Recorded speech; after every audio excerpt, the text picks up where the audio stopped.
नमस्कार, आप देख रहे हैं सीएनबीसी आवाज एंड मोतीलाल ओसवाल स्टूडियो से कमोडिटी राउंडअप। मैं हूं मनीषा गुप्ता और आज बात करेंगे सोने चांदी की, जहां पर तेजी के साथ कारोबार है। बाजार जियोपॉलिटिक्स और टैरिफ दोनों को ही यहां से जूझता हुआ नजर आया है। साथ ही बात करेंगे यहां पर सोया तेल की, जो मल्टी मंथ हाई से कुछ बहुत मुनाफा वसूली से गिरता हुआ नजर आया है। साथ ही साथ इंडियन मार्केट्स में किस तरह के प्राइसेस रह सकते हैं, इस पर भी होगी चर्चा। हमारे साथ बात करने के लिए आईवीपीए के प्रेसिडेंट सुधाकर देसाई हैं और साथ ही एमिरेट्स इन्वेस्टमेंट बैंक के डायरेक्टर धर्मेश भाटिया। आप दोनों का कार्यक्रम में स्वागत है। शुरुआत यहां पर एडिबल ऑयल्स के साथ कर लेते हैं। सुधाकर जी नमस्कार, शुक्रिया साथ देने के लिए। और काफी बैक एंड फोर्थ यहां से यूएस टैरिफ्स के साथ होता हुआ नजर आया।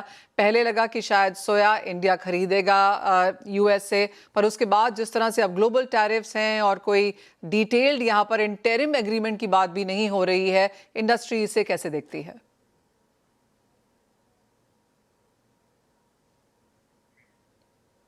सुधाकर जी आप म्यूट पर हैं। Sorry about that. Thank you. So I'll try to talk about the tariff issues with Mr. Trump and the proceedings thereby and implications for the commodities. So as you know that there is a Supreme Court struck down based on the representation from the states, and Mr. Trump has responded by imposing 15%. So that too for an interim period. So what all will happen in the future will continue to remain uncertain on various oils. On the other side, as far as the soybean oil is concerned, I think as part of the trade deal, there was a discussion apart from 500,000 tons of quota basis DDGS for imports. There is also this issue that soybean oil from US can come. I think as IBPA members, that's a welcome move to get US oil into India, because it's sustainable 100%, and also it is quality wise it is better. But it is already about 9 to 8% more expensive than the South American oil. So we are expecting that down the line, if there is a clarity about any tariff concession, it is unclear whether how much will be the tariff concession. So depending on that, I think US will have about 300,000 tons of oil in an import basket of 5 million tons. So that will be imported from US. Regarding other issues that pertain to this whole, the other thing that you mentioned, very important, is that Chicago Board of Trade rally. I think that rally is less to do with tariffs, but more to do with the anticipation of the renewable fuel mandates that will be re-emphasized and declared by March. So what will happen is that Chicago Board of Trade, as you know it, you are one of the experts on Chicago Board of Trade. As you know it, it will reflect the biofuel sector of US, और जिसके वजह से वो ऊपर जाएगा। लेकिन south America का जो फ्लैट प्राइस, जो हम C&F प्राइस जो देखते हैं, तो इन दोनों का जो डिफरेंस जो हम बेसिस बोलते हैं, तो basis will reduce, Chicago will go up, flat price to India अगर मान लीजिए अगर पिछले एक हफ्ता 10 दिन में 700-800 point Chicago board of trade soya oil का फ्यूचर्स बढ़ा, तो almost 80-90% of that reduction has happened in basis. So flat price wise, more or less India में दाम C&F जैसा इतना नहीं बढ़ा जितना शिकागो रिफ्लेक्ट करता है।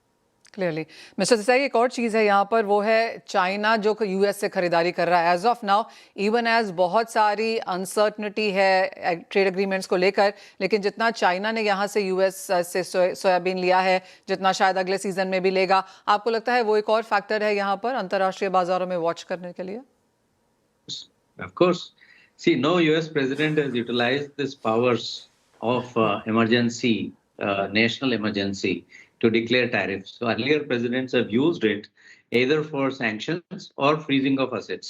So for the first time, it is very clear that US has been obstructed, or the US government has been obstructed by the Supreme Court, that they cannot have two slab methods. One is the normal tariff, one is the reciprocal tariffs depending on the trade deficits. So definitely the government has so many other ways of controlling these tariffs. For example, licenses fee that that they've spoken about, or blanket tariff now, or 15% has been. All these uncertainties and future developments will have ripple effect. US, which is a which is majorly dependent on China to the extent of, let's say, 30 million tons, out of which 22 million tons will definitely go to China, despite the tariff disadvantage that is there versus Argentina or Brazil. So, but US has been able to find other markets other than China also, where to displace what Brazil was supplying. So, as far as soybean complex that you are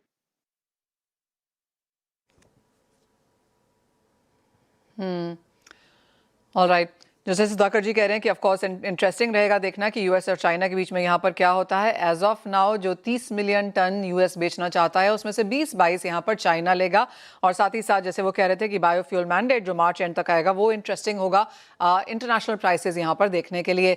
Sudhakar जी, एक और चीज़ यहाँ पर है भारतीय बाजारों को लेकर, अगर हम इम्पोर्ट्स की बात करें तो जैन अच्छा खासा इम्पोर्ट था ओवरऑल, फेब में नंबर्स बेहतरीन नजर आते हैं, लेकिन ये ज़्यादातर पाम है और हमने सोय और सन की जो यहाँ पर रेशियो है वो गिरते हुए देखी है। जब तक पाम सस्ता है आप यही ट्रेंड देखेंगे आगे? Interesting question, because answer is simple. Soybean is waiting for the new crop to come in April.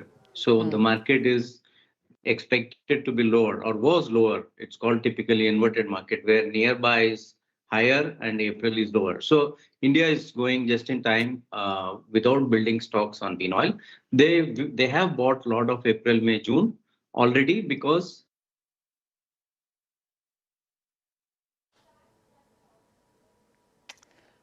All right, Sudhakar ji की लाइन वहाँ पर डिस्टर्ब होती है। जी जी, but per se it is also cheaper than palm oil. So that's why they've been buying. As far as palm oil buying is concerned, I think it is because in March Indonesia wants to increase the tariffs. That's why India has bought a lot of palm oil and will continue to buy in March, April also. Sudhakar जी, आगे जाकर जैसे आपने कहा Feb में तो अच्छे numbers हैं ही, strong imports हैं, मार्च अप्रैल में भी यहाँ पर बेहतर इंपोर्ट्स आते हुए नजर आ सकते हैं। इंडियन मार्केट्स के लिहाज से जो सोया की कम फसल देखने को मिल रही है, इसके क्या रेपरकशंस हैं? जो इंडियन मार्केट्स में हमने देखा है कि बहुत स्ट्रॉन्ग कोई बफर स्टॉक यहाँ पर नहीं है, कैसे देखते हैं आप पॉलिसी मूवमेंट यहाँ पर आते हुए? द थर्ड पॉइंट बीइंग कि बजट में यहाँ पर कुछ भी एडिबल ऑयल पे हमने सुनता हुआ नहीं देखा, जो ऑलरेडी एग्जिस्टिंग पॉलिसीज हैं उसका as of now where do they stand? देखिए, बजट में तो कुछ एक्सपेक्टेशन नहीं है। कल रूमर्स भी चल रहा था, ड्यूटी का रूमर्स तो चलता रहता है इधर की घटाया, but there is no impact of budget on any budgetary impact on edible oil complex as of now, but the current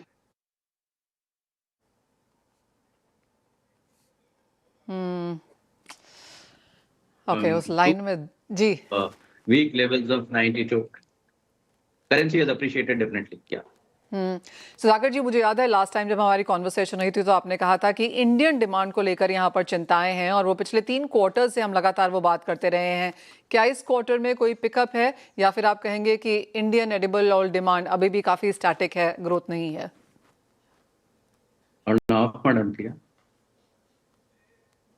Imports are typically on a longer term basis 3% जो growth normally हुआ करता था, but I think around the last 2 years we have found that it is about 1.5% or 1.7%, which is reflective in imports also. Imports have been declining to static.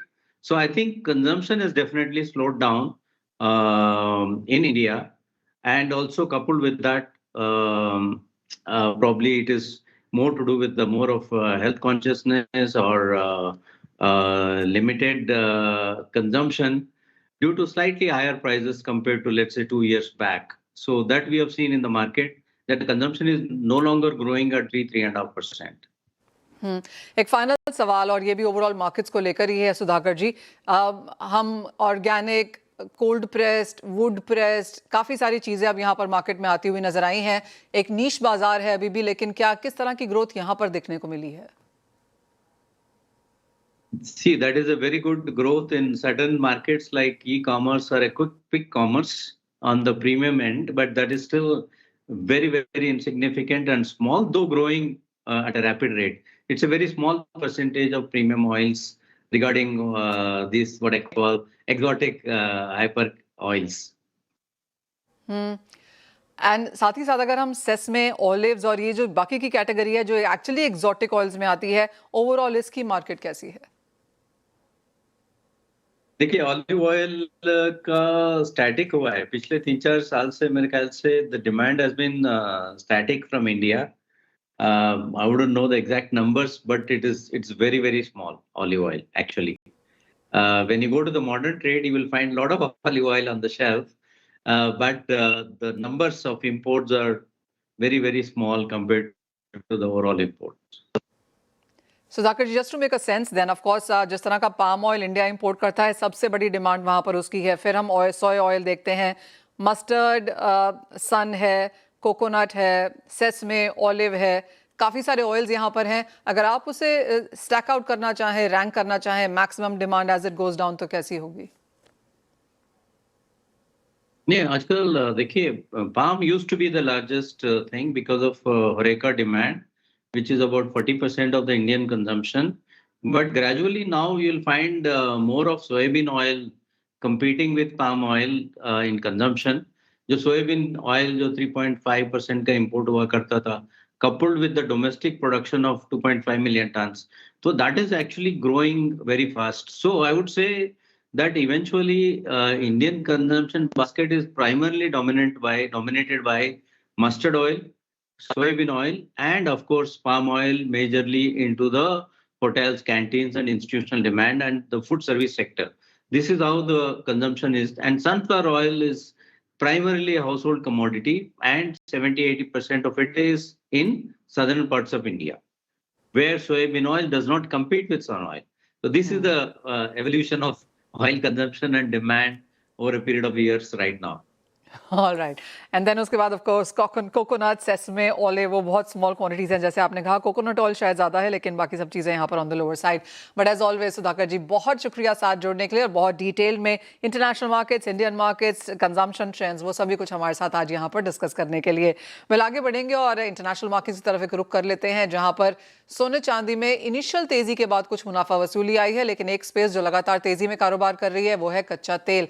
हमारे साथ धर्मेश भाटिया जुड़ चुके हैं। धर्मेश, कैसे देखते हैं क्रूड को? 6-7 मंथ हाईज के ऊपर कारोबार फिलहाल। डेफिनेटली ये साल कच्चे तेल के लिए डेफिनेटली एक सोने का जैसे तेजी दिखा सकता है। अगर आप देखिए पिछले 2 साल 2024-2025 में काफी सुस्ती वाला ट्रेड देखने मिला था, बट ये साल जियोपॉलिटिकल टेंशन और कमोडिटी मार्केट में अगर आप देखिए तो कहीं ना कहीं एक हलचल हो रही है, स्पेशली प्राइस में अगर देखें तो काफी फ्लक्चुएशन है। बट कच्चा तेल एक ऐसी कमोडिटी है जो काफी स्लो एंड स्टेडीली बढ़ रही है। प्लस अगर आप देखें तो ईरान की जो जुगलबंदी चल रही है यूएस के साथ, और प्लस इसराइल की चल रही है, तो ये कहीं ना कहीं इससे प्राइस को सपोर्ट मिल रहा है। ठंडी का प्रकोप भी काफी हाई है। अगर आप देखिए specially on the US belt काफी हाई टेम्परेचर्स आप देखिए ड्रॉप डाउन हो चुके हैं। तो ये overall basket as an SM मेरे हिसाब से काफी तेजी का माहौल बन सकता है। मैं डब्ल्यूटीआई की बात करूंगा तो मुझे लगता है यहाँ से एटलीस्ट $3 से $4 की और तेजी, यानी $70 के लेवल्स आपको दिखा सकता है। डोमेस्टिक मार्केट की बात करें तो रुपए के चलते, क्योंकि रुपया भी यहाँ से वीक हो सकता है, तो प्राइस एंटीसिपेट कर सकते हो अराउंड यहाँ से 7,000 तक के लेवल्स भी आपको दिखा सकता है। तो ओवरऑल मैं काफी बुलिश हूँ। शॉर्ट टू मीडियम टर्म 200 से 300 रुपए की तेजी आ सकती है, बट जून जुलाई तक के अगर आप होल्ड करने की क्षमता रखते हैं और हरिकेन सीजन आने की काफी हाई प्रोबेबिलिटी है ये साल, तो मेरे हिसाब से ये काफी तेजी का माहौल बना सकता है और प्राइस $80 के लेवल्स भी दिखा सकता है। तो एज 2026 के लिए मैं कच्चे तेल में काफी बुलिश हूँ। राइट, सिल्वर कैसे देखेंगे धर्मेश? क्योंकि यहाँ पर शुरुआत अच्छी खासी हुई थी, लेकिन 87-88 के आसपास यहाँ पर अब रेजिस्टेंस है इंटरनेशनल मार्केट्स में। देखिए चांदी की बात करें तो चांदी फ्लक्चुएशंस काफी हाई है। ऑलमोस्ट $120 से उसने गोता लगा के ऑलमोस्ट $60 के लेवल्स पे मार्केट ने एक सपोर्ट लिया है। छोटी अवधि के लिए मुझे काफी बुलिश लग रहा है। मैं एक्सपेक्ट करता हूँ कि फिर से ये अगर शॉर्ट टर्म में अराउंड $100 के लेवल्स फिर से दिखा सकता है। अगर आप प्राइस पैरिटी कंपैरिजन करें तो सोना देखे तो सोना ऑलमोस्ट काफी ऊंचाई से 5,000 के स्तर पर टिका हुआ है, बट चांदी as a poor man's gold आप बोल सकते हो $100 के नीचे टिका हुआ है। तो इसमें अपसाइड जाने की काफी हाई प्रोबेबिलिटी है। प्लस इसे बेस मेटल भी काफी सपोर्ट कर रहा है, तो मुझे लगता है कि यहाँ पे भी आप निवेश करके चल सकते हैं। 3 लाख के स्तर आपको छोटी अवधि में 2 से 3 क्वार्टर के अंदर देखने मिल सकते हैं। जब तक प्राइस $60 के ऊपर टिका हुआ है, डोमेस्टिक मार्केट में 2 लाख के ऊपर टिका हुआ है, फंडामेंटली टेक्निकली दोनों साइड काफी फर्म रहेगा। मुझे लगता है कि फिर से $120-130 की जाने की गुंजाइश कर सकता है। गोल्ड जैसे आपने कहा कि ऊपर यहाँ पर स्थित है, 5,000 के ऊपर के तो था ही, 51 हमने यहाँ पर ओवरनाइट क्रॉस होता हुआ देखा है। 5200 के लेवल्स भी थे यहाँ पर इनिशियली आज अर्ली एशियन मार्केट्स में। यहाँ पर क्या करने की राय है? देखिए सोना काफी स्थिर हो चुका है, जो काफी अच्छी बात है, क्योंकि ज्यादा वॉलेटिलिटी में काफी सारे बायर सेलर्स इसमें फंस सकते हैं। बट मुझे लगता है कि यहाँ से स्थिरता काफी बनी रहेगी और यहाँ से मोमेंटम काफी अपसाइड ही है। ईटीएफ बाइंग फिर से पिकअप हो चुका है, रिटेल बाइंग काफी हाई हो चुका है। तो फंडामेंटली मुझे लगता है कि डॉलर डीवैल्यूएशन के कारण काफी फ्लक्चुएशंस हो रहे हैं, अनसर्टेनिटी के कारण भी इसमें एक इन्वेस्टमेंट हो रहा है। स्पेशली गोल्ड बार की बात कर रहा हूं मैं, नॉट एज अ ज्वेलरी। तो लॉन्ग टर्म में अगेन ये काफी बुलिश है। छोटी अवधि के लिए नो डाउट 2-3% की फ्लक्चुएशन आपको डेली देखने मिल सकती है, क्योंकि प्राइस काफी ऊपर आ चुका है। बट लॉन्ग टर्म के लिए मुझे लगता है कि 1,80,000 के स्तर आपको डोमेस्टिक मार्केट में दिसंबर तक के अवधि के आप होल्ड कर सकते हैं। डोमेस्टिक मार्केट में अगेन 5,000 का जो एक लेवल है कंटिन्यूस मेंटेन रखा है, तो जो अच्छी बात है। प्लस मुझे लगता है कि रुपए यहाँ से अराउंड 92 93 तक के लेवल्स दिखा सकता है, क्योंकि फंडामेंटली ये वीकनेस आगे आके देखने मिल सकता है। तो ओवरऑल एज अ बास्केट मुझे लगता है कि प्राइस फर्म रहेगा और बाय करने की सलाह रहेगी मेरे सोने में भी। आपने बेस मेटल्स की यहाँ पर बात की धर्मेश, यहाँ पर कॉपर को लेकर अब यहाँ पर क्या सेंस बनती हुई नजर आ रही है, क्योंकि अपने ऑल टाइम हाई से अच्छा खासा गिर चुका है, लेकिन अब थोड़ा सा सपोर्ट बनाता हुआ नजर आया है, क्योंकि एवरी डिप पे अब कुछ खरीदारी है। 1165 1170 जैसे लेवल्स होल्ड किए हैं। One of the top commodity ये साल रहेगी मेरी कॉपर। अगर आप देखिए कॉपर में स्थिरता बनी है, प्राइस 1000 के ऊपर टिका हुआ है। अगर आप ये साल की वोलेटिलिटी देखें तो कंपैरिजन में अभी मार्केट में स्थिरता और अपसाइड काफी हाई है। ऑलमोस्ट 1400 से मार्केट ने गोता लगा के ऑलमोस्ट 1100 तक के लेवल्स दिखा चुका है। तो यहाँ से एक प्रॉफिट बुकिंग आई थी, क्योंकि अगर आप ओवरऑल 2025 देखें तो 800 की कमोडिटी 1400 हो गई थी। तो कहीं ना कहीं एक की हुई है। अंतरराष्ट्रीय मार्केट में डिमांड काफी हाई है। और सबसे अच्छी बात है कि इंटरेस्ट रेट की जो कट ये साल आपको 1 से 2 देखने मिलेगी, उसमें इंडस्ट्रियल डिमांड काफी हाई हो सकता है। तो मेरे हिसाब से एज अ बेस्ट बेट और सेफ बेट कॉपर ही रह सकता है। एज अ धातु डॉक्टर कॉपर कह सकते हो आप, किंग ऑफ बेस मेटल है। तो इसमें फंडामेंटली मुझे लगता है कि 1250 के स्तर आपको फिर से दिखा सकता है। जब तक ये 1150 के ऊपर टिका हुआ है, मैं रेकमेंड करूंगा कि आप हर डिप पे बाय करके चले। नो डाउट प्रॉफिट बुकिंग जरूर बनाते रहे, क्योंकि यहाँ पे वॉलेटिलिटी आती रहेगी। बट एक्सपेक्ट करिए जून जुलाई तक ये फिर से 1250 तक के लेवल्स आपको दिखा सकता है। यानी मिड ईयर तक चॉपीनेस है और उसके बाद खरीदारी बनती हुई नजर आएगी। एक फाइनल सवाल यहाँ पर एल्यूमिनियम जिंक पे धर्मेश, कॉपर में ऑफ कोर्स आप डॉक्टर कॉपर के ऊपर पूरा विश्वास रखते हैं, लेकिन बाकी मेटल्स में क्या उस तरह की तेजी आएगी, क्या एक स्पिल ओवर इफेक्ट देखने को मिलेगा? देखिए एल्यूमिनियम और अगर जिंक की बात करूं तो मैं जिंक में ज्यादा निवेश करने की सलाह दूंगा। जिंक फंडामेंटली काफी स्ट्रांग है। अगर आप कंपैरिजन करें तो जिंक ने इतना गोता नहीं लगाया जितना आप बाकी सारे बेस मेटल में देखने मिला है। अगर आप देखिए प्राइस 300 का स्तर कंटिन्यूसली मेंटेन कर रहा है और कंपैरिजन में ये काफी फर्म है। बाइंग डिमांड काफी हाई है, सप्लाई कंस्ट्रेंट है। और इंडस्ट्रियल अगर बेल्ट बढ़ता है तो ये 350 360 के स्तर दिखा सकता है। तो मेरे सलाह रहेगी 320 के अगर इर्द गिर्द आता है तो बाय करके चले। 300 का एक स्टॉप लॉस स्टिक मेंटेन करे, जब तक इसके ऊपर टिका हुआ है फंडामेंटली काफी स्ट्रांग रहेगा प्राइस। और अब से 350 से 360 के स्तर के लिए आप यहाँ पे होल्ड करके चल सकते हैं। Point taken. Dharmesh as always बहुत शुक्रिया साथ जुड़ने के लिए, तमाम स्ट्रैटेजीज भी यहाँ पर शेयर करने के लिए। Bonds presents Bond Street. Bond street में आपका स्वागत है। और अगर आज का बाजार यहाँ पर देखें तो हल्की सी बेरिशनेस नजर आई है, और वो इसलिए है क्योंकि बाजार में शॉर्ट सेलर्स यहाँ पर बढ़ते हुए नजर आए हैं, और वो इसलिए क्योंकि सरकारी बॉन्ड्स में आज हमने यहाँ पर गिरावट आते हुए देखी है। ट्रेडर्स ने गिल्स में शॉर्ट पोजीशंस बनाई हैं। आपको याद दिला दें कि 16 राज्य इस हफ्ते करीबन 445 बिलियन जुटाने की योजना में हैं। ये अनएक्सपेक्टेड लाइंस है, और इसी के लिए जगह बनाने के लिए कुछ शॉर्ट सेल्स हमने मार्केट्स की तरफ से ऑलरेडी बनते हुए देखे। FY26 खत्म होने में यहाँ पर सिर्फ एक ही महीना बाकी है, और इस दरमियान करीबन 2 गिल्ट ऑक्शंस जो 610 बिलियन यहाँ पर जुटाने के लक्ष्य के साथ यहाँ पर ट्रेड की जाएंगी, और उसी में से एक इसी हफ्ते में 445 बिलियन की है। तो बाजार इन सभी नंबर्स का यहाँ पर इंतजार करता हुआ एज ऑफ नाउ की अगर बात करें तो काफी हद तक स्ट्रॉन्ग मार्केट्स हमने बनते हुए देखे हैं। पिछले ट्यूसडे के लिहाज से इस ट्यूसडे यहाँ पर ट्रेड वॉल्यूम्स यहाँ पर बेहतर होती हुई नजर आई हैं। साथ ही साथ इंटरनेशनल ईल्ड्स और रेट्स का भी इंपैक्ट यहाँ पर इंडियन मार्केट्स में पड़ता हुआ नजर आया है। जिस तरह के जियोपॉलिटिकल टेंशंस हैं, यूएस ईरान के बीच में तनाव बढ़ता हुआ दिखा। साथ ही साथ 7 महीने की ऊंचाई पर क्योंकि कच्चा तेल है, उसका इंपैक्ट हमने यहाँ पर रुपए में आता हुआ देखा, जो हल्की सी गिरावट के साथ आज यहाँ पर खुला है। इसका भी इंपैक्ट यहाँ पर आज मनी मार्केट्स पर होने की उम्मीद है। साथ ही आपको एक इंटरेस्टिंग चार्ट यहां पर दिखाते हैं, जो आपको बताता है कि टॉप रेटेड कॉर्पोरेट्स और साथ ही साथ उसके सामने बॉन्ड यील्ड्स में किस तरह का अंतर बनता हुआ नजर आया है। तो अगर हम टॉप रेटेड कॉर्पोरेट्स देखें और साथ ही साथ G-Sec यील्ड्स देखें तो 3 साल में यहाँ पर टॉप रेटेड कॉर्पोरेट्स 7.07% का रिटर्न आपको यहाँ पर देंगे। 5 साल का टेन्योर अगर यहाँ पर देखें तो ऑब्वियसली कॉर्पोरेट में यहाँ पर ज्यादा रिटर्न्स हैं 7.24% के, वीज़ावी G-Secs में 6.35% है, तो ऑलमोस्ट 1% ज्यादा आपको यहाँ पर top rated corporate bonds yields में देखने को मिलता है।